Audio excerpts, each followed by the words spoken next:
Boruto, 10 times Naruto's past came back to haunt him.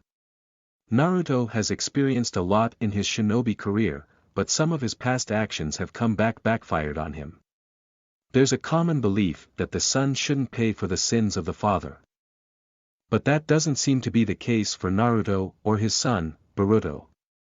Both individuals have dealt with problems intentionally and unintentionally passed on to them from their respective dads. However, Naruto's past actions have really come back to bite him and Boruto in Boruto, Naruto Next Generations. In fact, just about every problem Naruto and Boruto have faced in the new series is a holdover from Naruto or Naruto, Shippuden in one way or another. It seems that the son may never get out from under his father's shadow, but Boruto is never going to quit trying.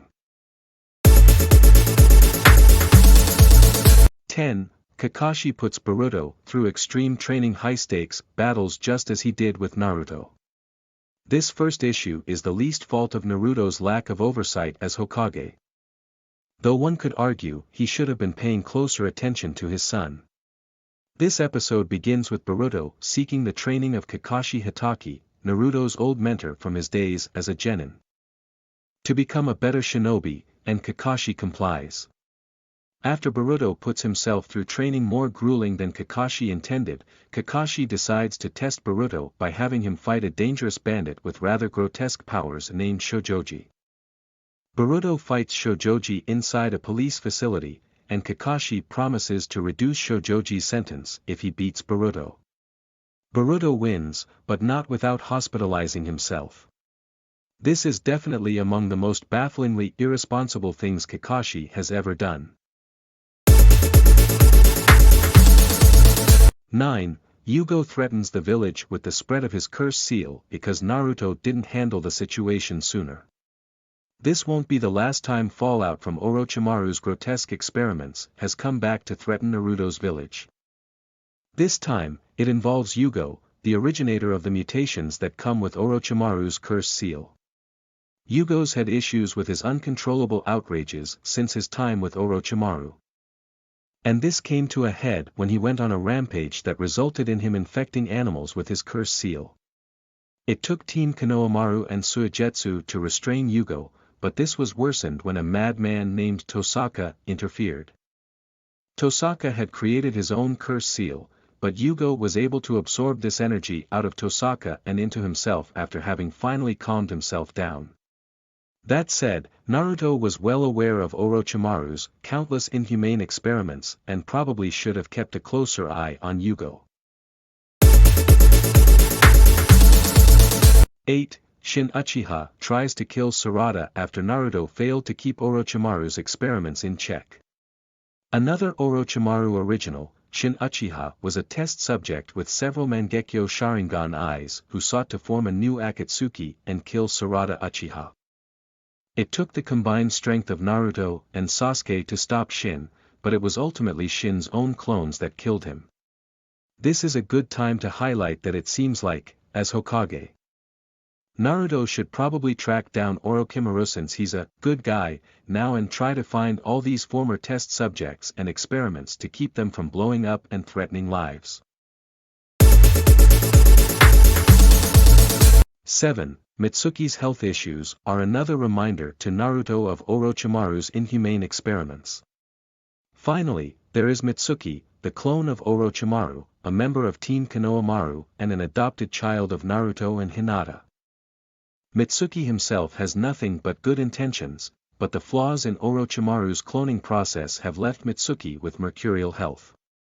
Thankfully, Orochimaru has taken the lead in helping Mitsuki when his health declines. But it's an ongoing issue that once again shows that Orochimaru's dabbling in unrestricted science will have more consequences in the years to come. Mitsuki's similarities to Orochimaru were obvious. And Naruto should have tracked down Orochimaru immediately upon learning of Mitsuki's origins. 6. New criminal groups emerged even after Naruto stopped the Akatsuki. Though the Akatsuki has been disbanded and destroyed, the Shin Uchiha episode shows that it did inspire others to try and continue their mission. Naruto should have expected this and made sure these potential successors didn't cause too much trouble. There were two other groups, the Ryua Armament Alliance and Gengo's Enlightened Ones, who sought to use the Akatsuki's tactics to establish a new age of peace that the Shinobi Union couldn't accomplish. While the Shinobi Union is working to keep the peace throughout the lands, it does seem that there are those who are still discontent. 5. The Otsutsuki clan emerges after Naruto saved the world from Kaguya. Perhaps, after the arrival of Kaguya Otsutsuki at the end of the Fourth Great Shinobi War, Konohagakure and the other villages in the Allied forces should have looked more into that whole Otsutsuki clan thing to make sure there weren't any running around looking to cause trouble. Unfortunately for everyone, they didn't, and the Otsutsuki clan returned during Boruto's shinobi career, and everyone is still suffering for it. Again, this feels like an oversight of everyone in the Shinobi Union, Naruto included. 4. His Hokage dream job puts a strain on his family. This one goes back to Naruto's childhood and is at the core of who he is. Naruto Uzumaki always spoke about how he wanted to become Hokage more than anything else. And he achieved his dream. Unfortunately, this role and the responsibilities inherent to it have caused a massive strain on his family. This is most represented in Boruto's rebelliousness and resentment towards his father. Boruto has felt neglected by his father, and it's hard to blame young Boruto for feeling that way. 3. Naruto's reputation puts a lot of pressure on Boruto to live up to it. Another obstacle Naruto, intentionally or otherwise, has thrust upon his son is the reputation of Naruto Uzumaki. In addition to being the 7th Hokage, Naruto is a war hero and widely known to be one of the most powerful shinobi of all time.